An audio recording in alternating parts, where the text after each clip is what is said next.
Friends, शिखा classes में आपका स्वागत है। आज हम लोग भाग 5 में राज्यसभा के बारे में पढ़ेंगे। जब मैंने आपको बताया था कि संसद जो है वो 3 पार्ट में डिवाइड है, ठीक है। राष्ट्रपति, राज्यसभा और लोकसभा। जो संसद का गठन हुआ है वो आर्टिकल 79 के तहत हुआ है, ठीक है। और राष्ट्रपति का जो है वो 52 अनुच्छेद 52 के तहत हुआ है।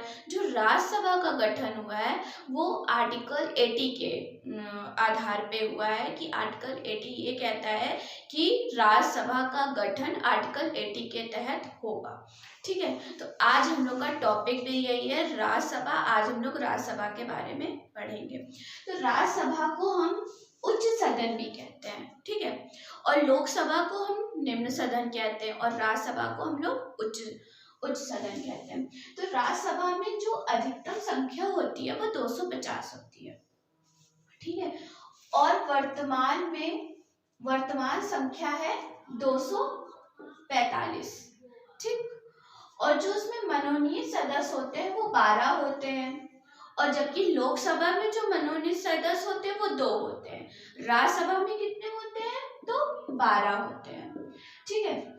फिर सर्वाधिक सदस्य संख्या वाला राज्य, मतलब सर्वाधिक सीट 245 में जो सबसे ज्यादा सीट कहाँ पर है तो वो यूपी में है। कितनी है? तो 31 है। ये क्वेश्चन पूछा जाता है कि सर्वाधिक सदस्य संख्या वाला राज्य कौन सा है। राज्यसभा में कितनी सीट मतलब सबसे ज्यादा है, तो जो यूपी ऐसा है जिसमें 31 सीट है, ठीक है। उसके बाद इसका निर्वाचन कैसे होता है?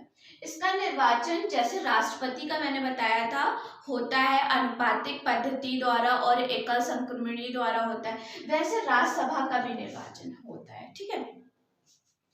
इसमें मैंने आपको बताया था उसमें क्या होता है, राष्ट्रपति में कौन कौन होते हैं? लोकसभा, राज्यसभा और राज्य विधानमंडल के सदस्य होते हैं, किन निर्वाचित सदस्य होते हैं। लेकिन यहाँ लोकसभा नहीं होता है, ठीक है। यहाँ पे राज्य विधानमंडल के निर्वाचित सदस्य होते हैं। ये चीज आप लोग ध्यान रखिएगा कि निर्वाचित सदस्य होते हैं, मनोनीत सदस्य नहीं होते हैं, सिर्फ निर्वाचित सदस्य होते हैं। फिर इसकी योग्यता क्या क्या होती है कि ये योग्यता होगी तो राज्यसभा में, तो इसकी योग्यता होती है 30 वर्ष की आयु होनी चाहिए, ठीक है।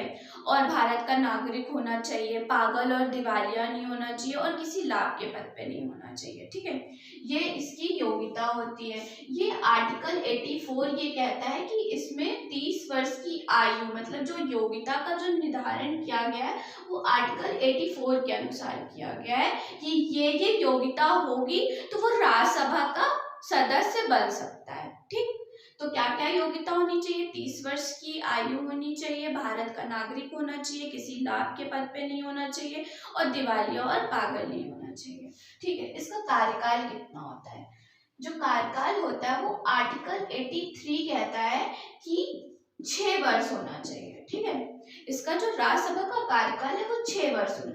हर 2 वर्ष बाद जो है 1/3 सदस्य जो है वो सेवानिवृत्त होते हैं, फिर उन जो मतलब वो हटाए जाते हैं, फिर से उनका निर्वाचन होता है। हर 2 साल बाद ये प्रक्रिया दोहराई जाती है क्योंकि ये एक स्थायी सदन है, ठीक है। लोकसभा जो है हमारा अस्थायी सदन है, वो विघटित हो सकता है, लेकिन राज्यसभा हमारा विघटित नहीं हो सकता।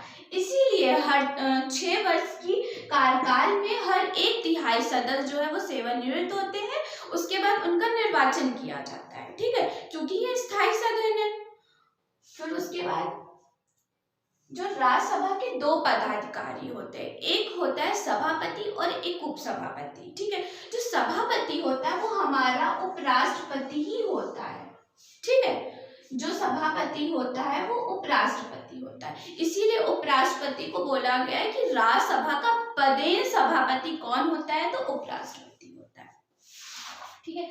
अब इसकी क्या क्या शक्तियां होती हैं? राज्यसभा की में क्या क्या शक्तियां होती? एक ये शक्ति होती है धन विधेयक के मामले में 14 दिन के भीतर विचार करने का।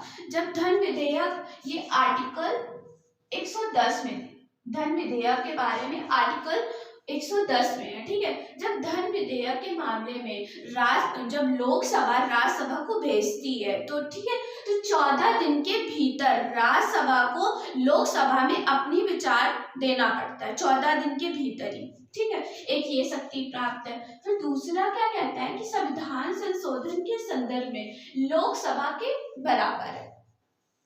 संशोधन, जब संविधान संशोधन, जो भी संविधान संशोधन होता है वो लोकसभा के बराबर इसको शक्ति प्राप्त है। फिर आर्टिकल 249 क्या कहता है? आर्टिकल 249 ये कहता है कि राज्यसभा में उपस्थित और मतदान करने वाले 2/3 सदस्य के बहुमत से राज्य सूची में शामिल किसी विषय को राष्ट्रीय महत्व का घोषित कर सकता है। ये शक्ति सिर्फ राज्यसभा को ही दी गई है, लोकसभा को ये शक्ति नहीं दी गई है, ठीक है। तो आर्टिकल 249 के अंतर्गत ये कहता है कि जो राज्यसभा उपस्थित और मतदान वाले जो 2/3 सदस्य हैं से बहुमत राज्य सूची के जो विषय हैं वो किसी भी विषय को राष्ट्रीय महत्व घोषित कर सकता है। ये राज्यसभा को ही जो है ये शक्ति प्रदान की गई है, लोकसभा को नहीं की गई है, ठीक है। फिर आता है हमारा आर्टिकल 312 क्या कहता है? ये शक्ति भी हमारी जो है सिर्फ राज्यसभा को दी गई है, लोकसभा को नहीं दी गई है। क्या कहता है कि राज्यसभा द्वारा नए अखिल भारतीय सेवा स्थापित करना। जो नए अखिल भारतीय का गठन करता है वो राज्यसभा द्वारा किया जाता है, ठीक है। किसके तहत? आर्टिकल 312 के तहत कौन करता है? राज्यसभा नए अखिल भारतीय का गठन करती है, ठीक है। ये इंपॉर्टेंट है, ये पूछा जाता है नए अखिल भारतीय का जो है वो किस आर्टिकल में है? तो 312 आर्टिकल में है। फिर उसके बाद हमारा क्या कहता है? आपातकाल की अवधि में यदि 1 माह से अधिक और उस समय लोकसभा विघटित हो तो राज्यसभा में अनुमोदन जरूरी होगा। आपातकाल, अगर जैसे उस समय आपातकाल है कि अवधि यदि 1 माह से अधिक हो जाती है और उस समय लोकसभा भी विघटित है, लोकसभा का विघटन हो सकता है, मैंने आपको बताया था, राज्यसभा का विघटन नहीं हो सकता क्योंकि वो स्थायी सदन है, ठीक है। तो लोकसभा विघटित हो तो राज्यसभा का अनुमोदन जरूरी होता है, ठीक। उसके बाद क्या कहता है हमारा कि उपराष्ट्रपति का हटाने का प्रस्ताव केवल राज्यसभा में ही लाया जा सकता है, ठीक है। अगर उपराष्ट्रपति को हटाना है तो उसका प्रस्ताव जो है सूचना के साथ पहले 14 दिन पहले उपराष्ट्रपति को सूचना देना पड़ेगा, उस सूचना के साथ राज्यसभा में प्रस्ताव लाना पड़ेगा, तभी आप उपराष्ट्रपति को हटा सकते हैं, ठीक है। आर्टिकल फिर उसके बाद अब हम लोग मिलते हैं नेक्स्ट वीडियो में। धन्यवाद।